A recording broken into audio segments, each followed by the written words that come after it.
Britain is under pressure to put tighter controls on its radioactive materials after it's emerged that hazardous substances have gone missing in numerous locations over the last decade. Manufacturing industries, nuclear reactors and even schools are implicated in a list obtained by RT from the Health and Safety Authority. Some of the materials are volatile enough to be sought by terrorists. RT's Sarah Firth reports.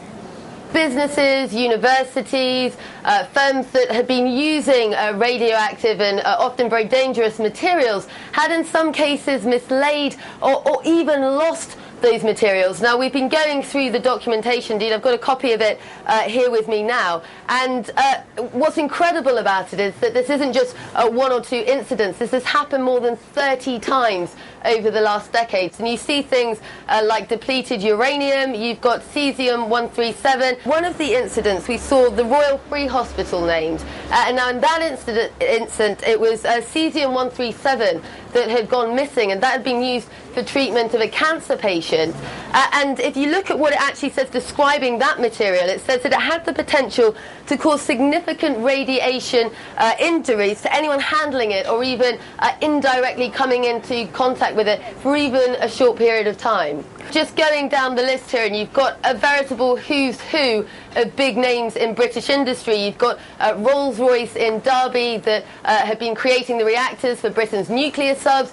Whilst some of these incidents have been prosecuted, while some of the firms have been prosecuted, many of the incidents on here have actually seen those involved and the culprits get away with little more than a written warning. And nuclear consultant John Large explains how easy it would be for terrorists to use some of the leaked materials. Well, if you take one substance, for example, was cesium and yttrium, those two materials, what you need to do there, if you was a terrorist, you had evil intent, then all you'd need to do is to ignite, burn or detonate a conventional explosive pack near that material to disperse it as a fine vapour in the air, and that makes it respirable. It makes it becomes a contaminant.